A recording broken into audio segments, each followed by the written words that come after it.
My name is Bert Unpingco. I'm a survivor of World War II. At this site where we are now, it is referred to as Manyengun, the concentration camp from all the survivors of World War II. At least 85% of the survivors of World War II, which in this case there were 22,500 Chamorros, native of Guam. They were survivors of the war, and that 80% of them or more were concentrated in this small area.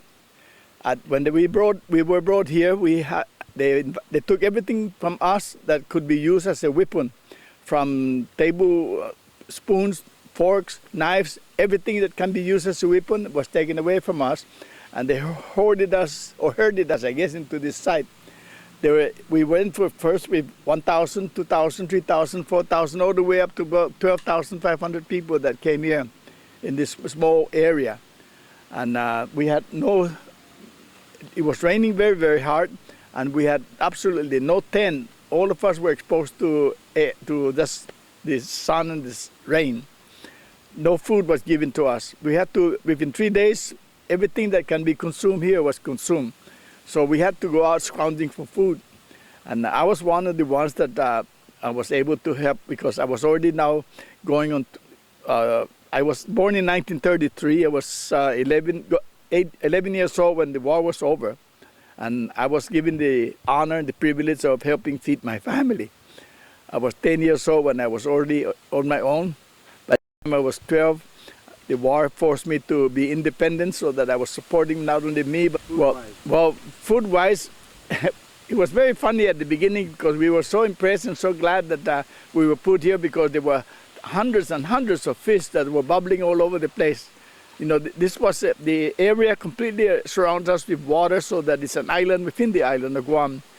And within a matter of weeks, every one of the fish, I guess they were tilapia or they were catfish or eels, they were caught and eaten without cooking anything.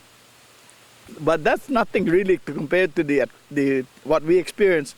Some areas in Guam have water flowing so that we can enjoy fresh, clean water. But in Manyengun, most of the water were standing still.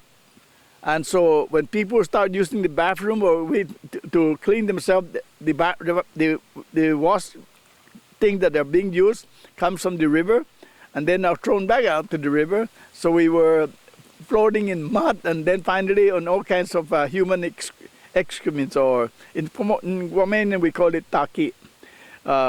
It was so bad that everywhere that we went, we kind of shy of getting close to each other, because all of us smells like something else, you know.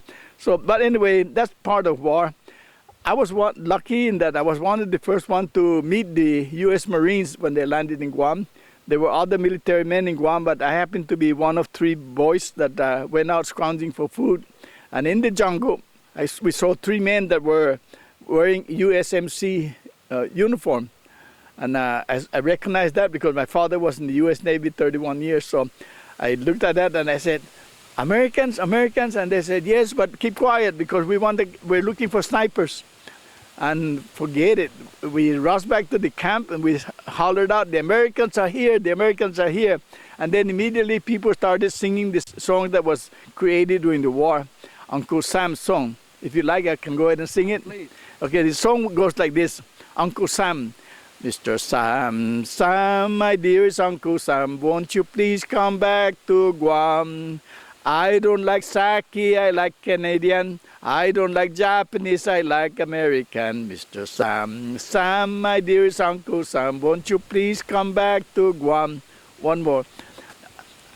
8th of December 1941, the people went crazy right here in Guam. Mr. Sam, Sam, my dearest Uncle Sam, won't you please come back to Guam? Almost every Chamorro living during the war in Guam recognized and memorized that song. But then the Japanese later found out what it means. Somebody told the Japanese what it means. So every time somebody quietly starts singing or humming that song, we get slapped, kicked, or beheaded. I thought they were just joking until we start finding people that have no head. We start finding people that the atrocities was multiplying all over the island. But I guess the war was already almost over. This was about July 1944. So the war was actually over in August. How many were killed altogether, Chamorros? Well, I would say there were about 30-some thousand population of Guam, so we were reduced down to 22,500. And most of us were sick because of dysentery or because we were malnutrition or because of whatever it is that when you are without food and a lot of disease are rampant in your community. We did suffer. I personally witnessed the beheading of several people. I was a witness to people just getting shot because they did not know how to bow their head or do what they're supposed to do. But fortunately, I was old enough also to realize that maybe we just don't understand them. Later on, I realized that the key to world peace is better understanding between people, between individuals and between nations. And I am now honored by the fact that I'm the first Chamorro to become tourist director for Guam. And my job is to create friendship between Japan and Guam. But my family were so scared when they found out that I'm going to be the tourist director because they thought I was going to get in trouble. Because my family suffered during the war, and they thought that the feeling that we had toward the Japanese was going to show up in a show of disrespect when I'm in Japan promoting tourism. And as it turned out, I was shocked. I was pleasantly shocked that they were extremely polite. They were extremely respectful. They were extremely, everything I would use the word extremely, opposite from what was expected. The Japanese that were so filthy and dirty during the war turned out to be very, very clean.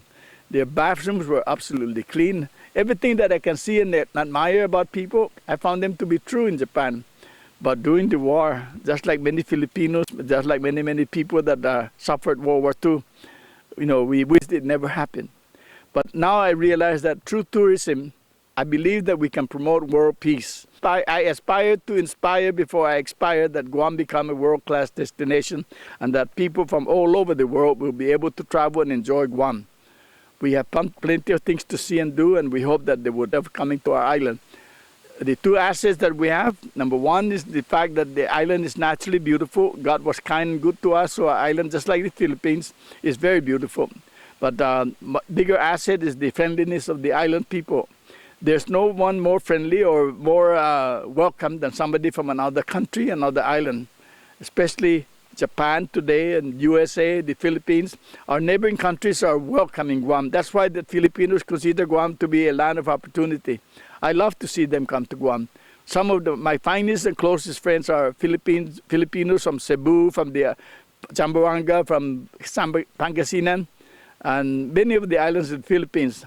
I love them, and I learned an expression, for example, when I see them, I said, "Mahal kita, mahal ko kayong lahat." I'm a Chamorro because I have Chamorro blood. Because if you're born in Guam and you have Chamorro blood, you are a Chamorro. But I also happen to have Filipino blood because the Unpincos that are living in Makati are supposed to be part of the Unpingco clan that first moved out from Guangzhou, China, from Canton. I'm part Chinese. Unpingco is Chinese. My great-grandfather is 100% Chinese. My great-grandmother from my mother came from Madrid, Spain. So I'm a Filipino, Chamorro, Chinese, and Micronesian.